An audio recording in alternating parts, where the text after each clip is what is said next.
Welcome back to The Explainer. We spend so much of our lives thinking about what's on the web. But how often do we actually stop and think about the invisible, kind of fragile infrastructure holding the whole thing together? Today, we are diving into a really intense thought experiment. We're calling it the Great Disconnection. Let's just get right into it. Okay, I want you to imagine waking up tomorrow morning. You roll over, grab your phone to check your messages, and nothing loads. You try pulling up the news. Blank screen. The internet is just gone. And I don't mean for an hour or even a day. I mean forever. It's almost impossible to even wrap our heads around, right? But mapping out exactly how this would unfold, it really reveals just how deeply, inextricably wired our entire civilization is to the web. At first glance, a sudden offline world might actually sound kind of romantic, like, oh, a peaceful digital detox, no more overflowing inboxes, no more doom scrolling. Well, so the crucial point here is that this whole romanticized view, it would literally only last a few hours. Because the internet isn't just some entertainment platform anymore, it is the fundamental load-bearing infrastructure of modern civilization. And when it vanishes, the reality isn't a vacation, it's a rapid, systemic unraveling. Which brings us to part 1, the Great Disconnection. So, what exactly happens in those very first moments? Literally, the second the web vanishes, the everyday services we rely on just plunge into darkness. Boom. Google, YouTube, TikTok, Instagram, WhatsApp, all gone.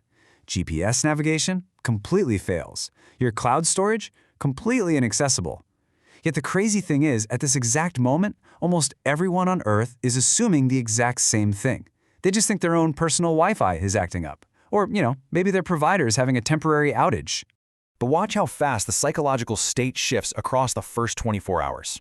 In the opening minutes, people are just, annoyed about their router. But as minutes turn into hours, real panic starts to spread. And not online, obviously, but out in the real world. People are rushing to old-school TVs and radios, just absolutely desperate for answers. By day 1, businesses suddenly realize they can't process any payments. ATMs are glitching out. Credit card systems literally cannot talk to banks. Within a single day, mild confusion rapidly escalates into genuine fear simply because nobody understands what on earth is happening. And that leads us right into the next phase, the financial freeze. Just imagine trying to go out and buy basic necessities, like a loaf of bread, when digital transactions just stop moving entirely. The sudden disappearance of the internet wouldn't just be an inconvenience. It would trigger a global economic shock vastly larger than the 2008 financial crisis. We are talking about a financial freeze completely unlike anything recorded in human history, totally paralyzing the economy on a massive global scale. Okay, let's dive into this for a second, because money today, it's mostly digital. Suddenly, billions of dollars are just trapped inside disconnected systems. Your mobile wallet is completely useless, and global stock exchanges are totally frozen. So what happens? People instinctively rush to physical cash. Huge, massive lines form. Banks are absolutely overwhelmed by panic withdrawals. And without the digital infrastructure to actually move capital around, global financial confidence just completely collapses. Moving on to part 3, the silent world. With the economy completely frozen, a really deep isolation starts to set in. The world becomes quieter and far, far more disconnected. International businesses suddenly lose all contact with their overseas offices. Families living across borders realize, with a sinking feeling, that they can't video call their loved ones anymore. Think about it. If you're a remote worker, you literally lose your job instantly. Cloud-based platforms vanish into thin air. Even emergency services struggle to coordinate basic information. It is a profound, sudden quietness that blankets every single corner of the globe. And a really stark divide immediately emerges in how this silence is actually experienced. On one hand, you have governments and military organizations. They seamlessly switch over to alternative networks and activate their backup communication systems. But the general public, we find ourselves entirely isolated and cut off. The gap between state survival tactics and everyday civilian vulnerability becomes absolutely massive, basically overnight. Now let's look at the physical impact in Section 4, breaking the supply chain. Most of us never really think about the massive, complex digital network required to keep our local supermarket shelves stocked. But consider the invisible strings of your food's journey. Digital orders trigger tracking systems, which coordinate with shipping schedules, syncing up with warehouse databases and inventory management. And this brilliantly illustrates the problem. Without the internet, this entire chain just snaps. Trucks lose their navigation systems, massive ports can't coordinate the movement of cargo, Retail stores have literally zero way to monitor their inventory levels. The deliveries simply stop. And as those deliveries are delayed, the immediate consequences hit hard. The very first items to disappear? Food, medicine, fuel, and, yep, toilet paper. Within just a few days, store shelves start looking entirely bare. I mean, history already shows us how fast panic buying takes hold during a local crisis, but now, imagine that exact same fear spreading across the entire planet, all at once. Essential products vanish, creating this totally desperate scramble for basic physical resources. Which brings us to part 5, healthcare and transport crises. This is where it gets really scary, because the very systems keeping us alive are suddenly flying blind. Modern hospitals aren't just buildings full of doctors anymore. They are these massive technological giants completely reliant on interconnected data. From patient records to medical imaging, lab results to pharmacy databases, every single crucial piece of info is networked. So without internet access, healthcare workers are facing an absolute nightmare. The entire flow of life-saving information just comes to a grinding halt. Efficiency drops dramatically. Hospitals are immediately forced to activate emergency protocols, and these highly trained medical staff have to manually revert to paper records. Now, yes, treatment does continue, and the healthcare system does survive under this extreme pressure. But for patients dealing with chronic conditions, just obtaining their everyday medicines becomes an incredibly difficult uphill battle.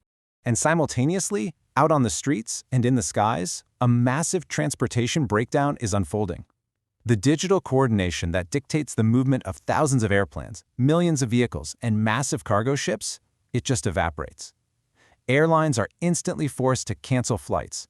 Shipping companies face tremendous, cascading delays. Local traffic management systems completely struggle to operate. The world doesn't stop moving entirely, but man, it moves much, much more slowly, and it becomes far less safe. Finally, let's zoom out for Section 6, Can Civilization Survive? Everything we've looked at so far paints a pretty grim picture, right? But consider this incredibly chilling reality from our source material. Everything we've discussed so far happens within only the first few days. Think about that. The frozen banks, the completely empty shelves, the silent hospitals, the grounded flights, all of this chaos is just the immediate aftermath. The truly frightening consequences, the real long-term existential dread, that doesn't even begin until weeks later. This entire timeline leaves humanity forced to face an existential threat we haven't really considered in decades. Can modern civilization actually survive without the internet? Given our absolute, total dependence on the web for our food, our money, and our medicine, the answer might truly shock you. Okay, so picture this. The internet goes down. Not for a quick hour, not for a day, but literally forever. In our previous look at this, we explored those initial chaotic days after the web vanishes. You know, communication collapsing, banks totally freezing up, and hospitals desperately jumping into emergency mode. But what happens when that initial crash gives way to a permanent outage? Well, that's exactly what we're breaking down today. So we are moving way past that initial shock. We're getting past the immediate collapse of infrastructure, and we have to face the agonizing reality that the connection simply isn't coming back. The world suddenly faces something way more dangerous than just a temporary blackout. Humanity has to figure out how to survive in a world that, quite frankly, instantly feels like it's traveled decades back in time. Section 1. The permanent reality and the fall. Let's dive right into it. Within weeks, the sheer scale of the economic destruction becomes absolutely clear. Governments are forced to declare national emergencies just to keep things together. Businesses that relied entirely on online services, they just start shutting down. Suddenly, millions of remote workers lose their jobs. And those massive, dominant tech companies that once seemingly ran the globe, they just crumble into shadows of their former selves. The entire digital economy vanishes almost overnight, completely dragging the global economy into a historic, deep recession. Because of this, society makes a frantic pivot. I mean, it's time to dust off those old encyclopedias because physical media is suddenly king again. Ask yourself, when was the last time you actually printed out a physical map? Well, paper records, printed maps, physical documents, these everyday items suddenly become incredibly valuable. Society is literally forced to rely on tactile, physical records just to keep basic functions running. People adapt, sure, but that adaptation comes at a massive, massive cost. Moving on to Section 2, the digital withdrawal. Just try to imagine the profound silence. Think about it. For years, we spent hours every single day scrolling social media. And now? those platforms just no longer exist. No feeds, no likes, no followers, no viral videos. At first, people experience severe withdrawal. They're constantly reaching for phones that just don't provide that instant entertainment anymore. It's this stark emptiness, which leads psychologists to predict a massive mental health crisis right across the globe. But actually, amidst that agonizing withdrawal, a pretty surprising rebirth occurs. The isolated screen time of the old world is rapidly replaced by a massive social shift. People naturally begin spending much more time with their family. Neighbors actually start talking face-to-face again. Losing our digital connections actually forces humanity to rebuild real-world physical relationships. And the result? Much stronger local communities. All right, Section 3, Trapped in the Cloud. Think about your own life for a second. Personal photos, vital scientific research, business records, and just an unimaginable amount of human knowledge, most of it lives on cloud servers. So, without a functioning internet, accessing that data becomes nearly impossible. It is essentially locked away in a digital vault. Unimaginable amounts of personal memories and human history are suddenly trapped inside these disconnected servers, effectively disappearing. For a lot of people, it genuinely feels like losing a part of their own lives. And because of this, education faces a massive reset. Gone are the days of instant searches and online learning platforms. Schools and universities face absolutely enormous challenges. Knowledge becomes much harder to access, which makes traditional teaching methods and physical libraries highly valuable again. Instead of just pulling up instant data, a generation raised on instant answers now has to relearn patience, critical thinking, and how to physically navigate real-world archives. Education definitely survives, but it changes dramatically. Which brings us to Section 4, the rise of local. We witness a massive economic pivot here. The highly globalized system of e-commerce and worldwide supply chains completely collapses, and it gives way to a highly localized reality. People start buying products made right down the street. Small businesses become the absolute backbone of survival. Community markets expand, and local physical newspapers even return to keep people informed. Face-to-face services replace their digital alternatives. Basically, humanity begins creating a completely different economic system, one built entirely around physical presence. Section 5, Rebuilding the Nervous System. So humanity doesn't just sit back and accept this, right? The race to reconnect triggers the largest engineering effort in human history.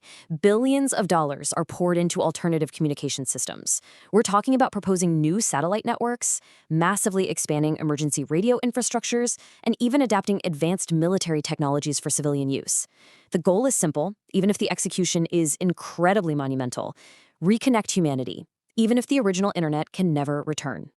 Of course, the recovery isn't instant. It's a pretty grueling timeline. The first few weeks are completely defined by economic freefall and severe digital withdrawal.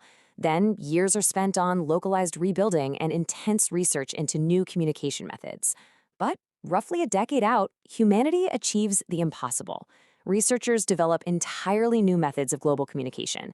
Cities slowly reconnect, then whole countries, then continents. We essentially build a second digital age, one that is more secure, more decentralized, and far less vulnerable to catastrophic failure. And as humanity builds this second digital age, people finally understand something they never fully appreciated before. The internet was never just a technology. It was the nervous system of modern civilization. The disappearance of the internet teaches us a really painful lesson. Electricity, communication, transportation, banking, food distribution, every single one of these invisible systems is deeply interconnected. Most of us never even think about them until they're suddenly gone. Removing just one major piece shakes the entire structure, revealing exactly how deeply fragile and interconnected our modern society truly is. It's basically a giant house of cards. Yet, standing 10 years after the internet disappeared, looking at how society has changed, the ultimate takeaway is definitely one of resilience. Children grow up hearing stories about social media like they're some kind of ancient myths. Businesses operate entirely differently, but humanity survives. Why? Because we adapt, we innovate, we rebuild. The internet may disappear, but human creativity never will. Human adaptability is, without a doubt, the ultimate technology. So I'll leave you with a final thought. If the internet vanished forever tomorrow, what do you really think would happen? Would the forced return to physical community and local economies actually make humanity stronger in the long run? Or do you think our reliance on these invisible systems means modern civilization would just collapse beyond repair? It's a terrifying question for sure, but exactly the kind of scenario that helps us understand the crazy world we've built. Thank you so much for joining me for this explainer, and keep questioning.